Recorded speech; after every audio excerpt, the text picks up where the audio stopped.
नमस्ते, मेरे चैनल में आप सबका स्वागत है। तो आज की 3D एनिमेशन में हम देखने वाले हैं कि यदि कोई पार्टिकल को हम कोई वेलोसिटी दे दें और वो एक सर्कुलर बाउंड्री के अंदर किस प्रकार से उस बाउंड्री वॉल से टकराकर लॉ ऑफ रिफ्लेक्शन को फॉलो करते हुए अपना मूवमेंट करता है।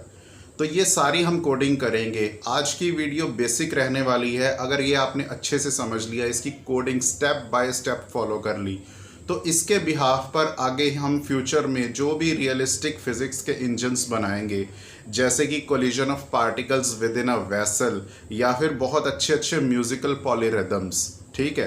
तो पॉलीरिदम्स भी बनाना सिखाऊंगा और वेसल का सिस्टम भी बनाना सिखाऊंगा। तो उससे पहले हम एक छोटा सा डेमो देख लेते हैं, फिर आपको नोटबुक पर इसका कंसेप्ट समझाऊंगा और अंत में फिर आपको इसको कोड करना भी बताऊंगा। तो पहले चलते हैं डेमो की। तो हम आ गए हैं अपनी विजुअल स्क्रीन पर और ये देखिए, एक मैंने सर्कुलर बाउंड्री रिंग की हेल्प से क्रिएट की हुई है और एक पार्टिकल को कुछ आर्बिट्रेरी वेलोसिटी दी हुई है। लॉ ऑफ रिफ्लेक्शन को फॉलो करते हुए ये क्या कर रहा है, ये सर्कुलर बाउंड्री से उसके सरकमफ्रेंस से टकराते हुए मूवमेंट कर रहा है। तो ये किस प्रकार का मूवमेंट कर रहा है आप खुद ही देख लीजिए। तो यही हम क्रिएट करने वाले हैं। जितना सिंपल ये दिख रहा है, वाकई में उतनी ही सिंपल इसकी कोडिंग है। तो चलिए चलते हैं पहले हमारी नोटबुक पर, फिर इसकी कोडिंग अच्छे से समझते हैं। चलिए, तो आइए अब नोटबुक पर इस बेसिक कंसेप्ट को समझते हैं जो रिफ्लेक्शन का है। तो सबसे पहले यहाँ पर मैं लिखता हूँ, पहले ईश्वर का नाम लिख लेता हूँ, ओम। चलिए, अच्छा, अब देखिए कि जैसे ये हमारा सरफेस ऑफ रिफ्लेक्शन है, ठीक है। कोई पार्टिकल ऐसे आया इस प्रकार से, वो यहाँ पर आकर टकराएगा, तो ये उसकी डायरेक्शन है इस वेक्टर की, यू इनिशियल वेलोसिटी वेक्टर की डायरेक्शन उसकी, ठीक है। तो जहाँ वो टकराएगा उस पॉइंट से मैं एक नॉर्मल खींच देता हूँ, ठीक है।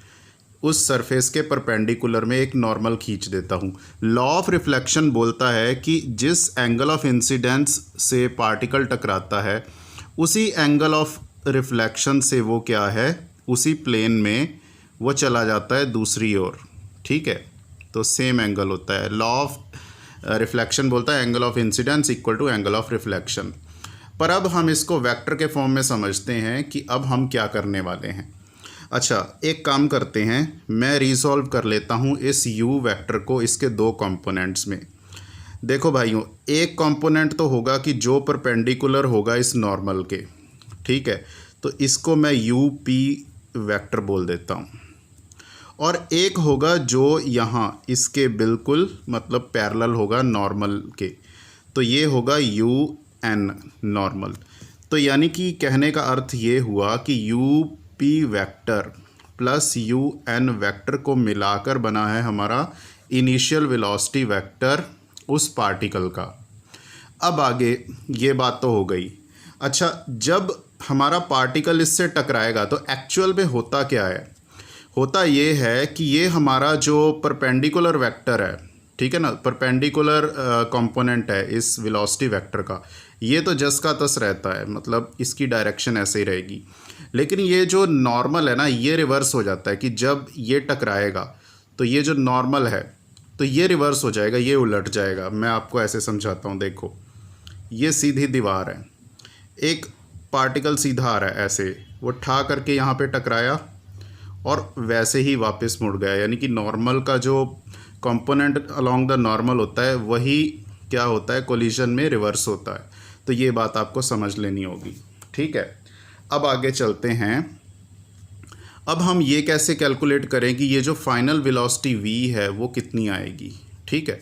अब देखो, इस कंसेप्ट को समझने के बाद अगर ये UP वेक्टर है यहाँ पर, तो ये दूसरा भी UP वेक्टर होगा यहाँ से यहाँ तक, तो ये टोटल हमारा जो वेलोसिटी वेक्टर हो जाएगा 2UP वेक्टर हो जाएगा, ठीक है, UP। अच्छा, अब हम यहाँ पर triangle law of vector addition को यूज़ करते हैं। ये देखो, कहने का अर्थ ये है कि u vector initial velocity vector और फाइनल वेलोसिटी वेक्टर क्या होगा, किसके इक्वल होगा, 2UP वेक्टर के होगा। तो तो ये मेरी फाइनल वेलोसिटी निकल कर क्या आएगी, 2UP vector minus U vector. ठीक है, तो ये इतनी सी बात आपको आ गई समझ में, राइट। अगर ये UP क्या है कि इसकी वैल्यू मैं यहाँ से भर दूँ, मतलब यहाँ से इसको सॉल्व कर दूँ, मैं लिखूँ कि UP वेक्टर यहाँ से इस इक्वेशन से, सो ये इक्वेशन नंबर इसको 1 बोल देता हूँ, 1 चलो इसको बोलूँगा, U vector minus UN vector. तो ये होगा क्या, ये ऐसे आएगा, फिर तो ये आएगा 2U vector minus 2UN vector minus U vector. तो ये 2U माइनस U ये दोनों सब्ट्रैक्ट होकर U वेक्टर माइनस, ये क्या लिख रहा हूँ मैं, एक मिनट, UN आना था यहाँ पर, sorry, U vector minus 2UN vector. मतलब कहने का अर्थ ये है कि जो मेरी फाइनल वेलोसिटी आएगी वो क्या आएगी, initial velocity minus 2 times of जो कंपोनेंट है नॉर्मल के अलोंग। इसी को हम अपनी कोडिंग में यूज़ करते हैं, यही होता है लॉ ऑफ रिफ्लेक्शन का, ठीक है ना, जो वेक्टर्स की फॉर्म में, वेलोसिटी वेक्टर की फॉर्म में। तो यही इक्वेशन आप समझ सकते हो मोमेंटम के लिए, और यही वेलोसिटी के लिए या पोजीशन के लिए, पोजीशन के लिए नहीं, सॉरी, आई एम सॉरी, तो वेलोसिटी के लिए। ठीक है, तो चलिए अब हम इसको यूज़ करते हैं अपनी कोडिंग में, और इसी के अनुसार, अच्छा एक मिनट, कोडिंग स्क्रीन पर जाने से पहले हम एक काम करते हैं। देखो अब होने क्या वाला है, देखो जैसे ये है, ये हमारी सर्कुलर रिंग है, मैंने यहाँ बॉल को एडजस्ट कर लिया, ठीक है। अब इसको मैं आर्बिट्रेरी वेलोसिटी दूंगा ऐसे किसी भी डायरेक्शन में, ये U वेक्टर हो गया, तो इसका सेंटर यहाँ पर हम मान लेते हैं, तो ये यहाँ जाएगा ऐसे ऐसे, ये इस बाउंड्री पर जाएगा, और जो सरफेस होगा ना, मतलब क्या कहते हैं, यहाँ एक टेंजेंट सरफेस ड्रॉ कर देता हूँ मैं ऐसे, ये टेंजेंट ड्रॉ किया, और इसी टेंजेंट के परपेंडिकुलर, क्योंकि ये कर्व्ड सरफेस है, तो इसका जो सरफेस जहाँ पर ये लॉ ऑफ रिफ्लेक्शन फॉलो होगा वो टेंजेंट पर आएगा। तो यहाँ पर इस पॉइंट P पर ये टकराते हुए, ठीक है, लॉ ऑफ रिफ्लेक्शन को फॉलो करेगा पार्टिकल, और ये U से V वेक्टर में बदल जाएगा, और V हम ऐसे कैलकुलेट करेंगे। पहले UN कैलकुलेट करेंगे, वो भी बताऊँगा, ठीक है, जो इसके अकॉर्डिंग अलॉन्ग है, और फिर हाँ, फिर आगे ये पार्टिकल यहाँ आएगा, तो फिर यहाँ पे भी वही लॉ ऑफ रिफ्लेक्शन फॉलो होगा, और इस ओर चला जाएगा, ऐसे ये प्रोसेस रिपीट होता जाएगा और पैटर्न बनता जाएगा, जो कि आप देख चुके हो डेमो में। ठीक है, तो चलिए कोडिंग स्क्रीन पर चलते हैं। तो अब हम आ गए हैं हमारी विजुअल स्क्रीन पर, सॉरी कोडिंग स्क्रीन पर। आपने जैसे नोटबुक में अभी कंसेप्ट समझा, तो उसी के अकॉर्डिंगली ये बहुत छोटी सी कोडिंग रहने वाली है, लेकिन है बहुत इम्पॉर्टेंट। तो चलो इसको आरंभ करते हैं। पहले मैं इसको कमेंट कर देता हूँ। अच्छा, अब इसमें वी पाइथन को इंपोर्ट किया है, टाइम को इंपोर्ट किया है, कैनवास को सेट कर लिया गया। ठीक है, तो ये मैंने आर सेट किया है रेडियस, जो कि जिस बाउंड्री में वो बॉल मोशन करने वाली है। ठीक है, अब इसके बाद इतनी कोडिंग फिर से मैं ऑन कर रहा हूँ, ये हमारा सेटअप बनाने के लिए। ये वो रिंग बाउंड्री है, यानी कि सर्कुलर बाउंड्री, जिसके अंदर मुझे उस बॉल को टकराना है बार बार सरकमफेरेंस से, रिंग के सरकमफेरेंस से। तो ये बॉल हो गई जिसकी मूवमेंट हम डिस्कस कर रहे हैं, मेक ट्रेल ड्रू कर दिया, ताकि वो जो पाथ बनाए वो भी हमें दिखता रहे कि क्या क्या कैसे कैसे पाथ बना रही है। ठीक है, तो लाल रंग की बॉल ले ली, उसकी जो वेलोसिटी है ना वो मैंने सेट कर दी 120, थोड़ी फास्ट कर दी है। ठीक है, आप देख सकते हो।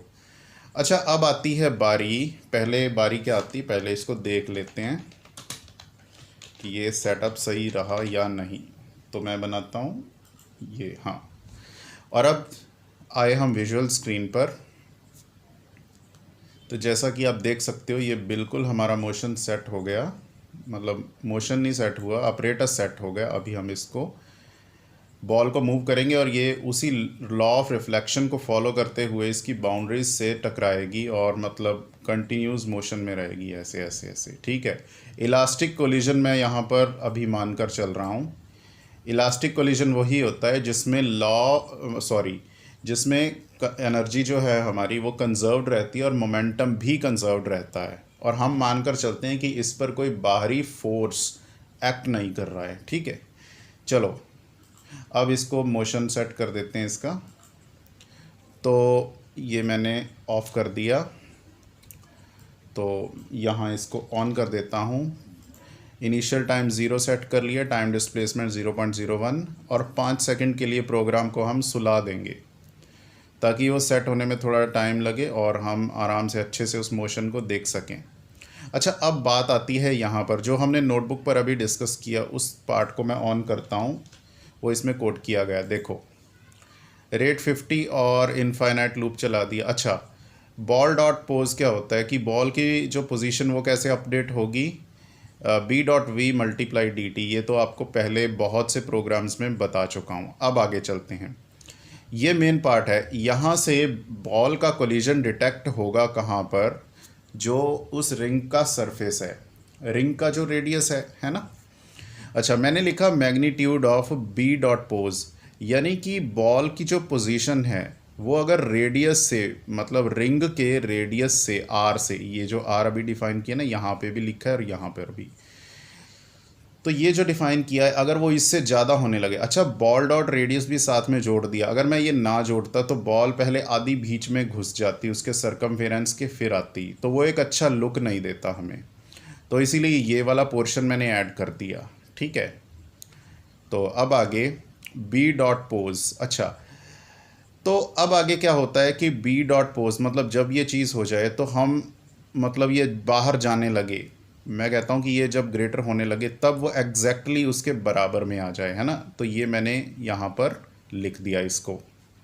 अच्छा, ये जो नॉर्म यूज़ किया है, ये नॉर्म क्या होता है, ये नॉर्म एक फंक्शन होता है वी पाइथन के अंदर, कि किसी भी वेक्टर का अगर आप नॉर्म निकालोगे ना, तो ये नॉर्म उस क्या होता है कि उसके अलोंग यूनिट वेक्टर निकाल के दे देगा, ठीक है। मान लो कोई वेक्टर आपका एक्स एक्सिस के अलोंग है, तो ये यूनिट वेक्टर जो देगा, यानी कि आई कैप, ठीक है, जो फिज़िक्स में आप पढ़ते आ रहे हो एक्स एक्सिस के, और तो ये वो निकाल के देता है। अब ये नॉर्म हमारे बहुत ही काम आने वाला है, देखो ध्यान से देखो यहाँ से, ठीक है। अच्छा, मैं ऐसा करता हूँ, ये पार्ट आपको कोड करके बताता हूँ। ये लो, इसको बंद कर देते हैं। तो मैं दोबारा से यहाँ से लिखना चालू करता हूँ। इफ़, ठीक है, मैग्नीट्यूड यानी कि जो बॉल है उसकी पोजीशन, जो पी ओ एस पोज, अगर वो बढ़ने लगे किससे, आर से, आर माइनस और बॉल डॉट रेडियस, ठीक है, तो तब क्या हो जाए, तब कोलिजन डिटेक्ट हो जाए और फिर बॉल की जो पोजीशन है वो एक बार सेट हो जाए वहीं पे, यानी कि आर माइनस बी डॉट, क्या लिख रहा हूँ, बी डॉट रेडियस, हाँ रेडियस। अच्छा, ये स्टेप क्यों किया गया ये आपको अभी एक्सप्लेन करता हूँ। मल्टीप्लाई नॉर्म, नॉर्म किस चीज़ का, बी डॉट पोज का नॉर्म, ठीक है। अच्छा, ये स्टेप इसलिए किया गया क्योंकि ये बॉल जो है वो थोड़ा सा बाहर जाने का प्रयास करेगी, ठीक है। मैं चाहता हूँ कि अगर ये चीज़ हो, ये कोलिजन जब डिटेक्ट हो तो बॉल एग्जैक्टली उस डिस्टेंस पे आ जाए। यहाँ ये ग्रेटर देन है, मतलब कि थोड़ा सा स्लाइटली इससे बाहर हो जाएगी, तो मैं चाहता हूँ कि उसको एकदम एग्जैक्टली लेकर आया जाए, इसीलिए ये हमने यूज़ किया है, ठीक है। तो बॉल की पोजीशन बिल्कुल एकदम बाउंड्री पे यहाँ सेट करने के लिए इसको लिखा है मैंने, तो बाउंड्री पे रिफ्लेक्शन होनी है इसीलिए। अब आगे चलते हैं। अब एक मैं यूनिट वेक्टर डिफाइन करता हूँ, नॉर्मल यूनिट वेक्टर, ठीक है। तो मैं चलो इसको ऐसे लिख देता हूँ, नॉर्मल यूनिट वेक्टर, पूरा लिख देता हूँ ताकि आपको समझ में आ जाए। तो अब मैं नॉर्म निकालूंगा, किसका निकालूंगा, नॉर्म, ये नॉर्म आएगा, हाँ जी, बी की पोजीशन का, मतलब अब बी की जहाँ पोजीशन है उसका नॉर्म आएगा ये, ठीक है। तो यहाँ मैंने पहले लिखा हुआ है माइनस वेक्टर ओरिजिन, ये अब चाहो तो लिख दो, नहीं तो रहने दो, कोई बात नहीं, ठीक है।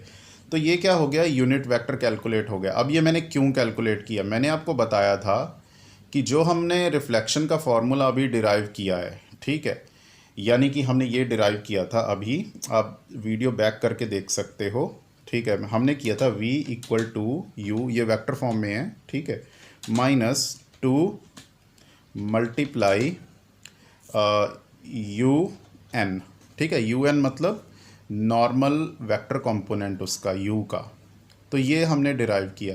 अभी इसको फॉलो करते हुए हम ये स्टेप कर रहे हैं। तो चलो आगे चलते हैं। यानी कि अब बॉल की जो वेलोसिटी आएगी वो आएगी बी डॉट वी, नई वाली वेलोसिटी, बी डॉट वी ये है पुरानी वाली यू वेलोसिटी, माइनस 2 मल्टीप्लाई, ठीक है, नॉर्म। तो ये आया, सॉरी नॉर्म नहीं आया, नॉर्म तो हमने फाइंड कर लिया। हाँ, तो क्या आया, हाँ हम कंपोनेंट की बात कर रहे हैं, मतलब वो वेलोसिटी यू एन की बात कर रहे हैं। यू एन कैसे आएगा, उसका मैग्नीट्यूड क्या होगा, देखो डॉट डॉट आएगा बी डॉट वी वेक्टर का, किसके साथ, बी डॉट मतलब वेलोसिटी का इस एन के साथ, है ना। तो ये क्या आएगा, ये मैग्नीट्यूड आएगा उस वेलोसिटी का नॉर्मल डायरेक्शन के साथ। अब ये तो मैग्नीट्यूड आ गया, अब डायरेक्शन देनी भी आवश्यक है। तो जो हमने अभी कैलकुलेट किया एन, सॉरी एन में मिस्टेक, एन नहीं लिखना था, नॉर्मल यूनिट वेक्टर लिखना था, नॉर्मल यूनिट वेक्टर। और आगे हम लिखते हैं फिर से नॉर्मल यूनिट वेक्टर, क्योंकि डायरेक्शन भी देनी आवश्यक है, क्योंकि वेक्टर में काम कर रहे हैं।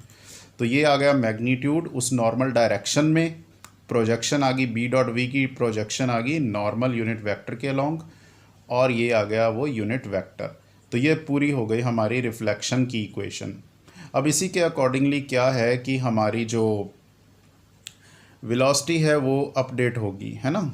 ओ सॉरी, वेलोसिटी अपडेट होगी मतलब हर कोलिजन के बाद, और फिर हमारी कोलिजन होती रहेगी। अच्छा, अब इसमें टाइम को भी हम इंक्रीमेंट दे देते हैं टी प्लस डी टी। अच्छा, अब इसके बाद हम चला कर देखते हैं कि हम सफल हुए या नहीं हुए। चलो, तो ये कोडिंग पूरी हो गई, ये इतनी थी। चलो, तो अब हम आते हैं विजुअल स्क्रीन पर, और ये अभी 5 सेकंड के लिए रुकेगा। अब देखो ये प्रॉपरली मूव कर रहा है, हर जगह पे लॉ ऑफ रिफ्लेक्शन फॉलो हो रहा है, ऐसे करके ये बीच में यहाँ पे नॉर्मल आएगी इसके सेंटर की ओर।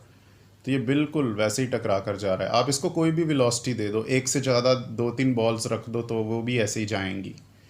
तो ये थी मित्रों आज की कोडिंग। मुझे लगता है आपको ये कोडिंग इंटरेस्टिंग लगी होगी। अगर आपने इसको सीख लिया तो आगे हम बहुत अच्छे अच्छे पॉलीरिदम्स बनाएंगे, और मैं आपको सिखाऊंगा कि म्यूज़िक ऐड करते हुए बड़े प्यारे प्यारी ट्यून्स के साथ, ठीक है, सरगम बजाते हुए हम इसको कैसे यूज़ कर सकते हैं। ठीक, तो मिलता हूँ आपसे अगली वीडियो में। नमस्ते।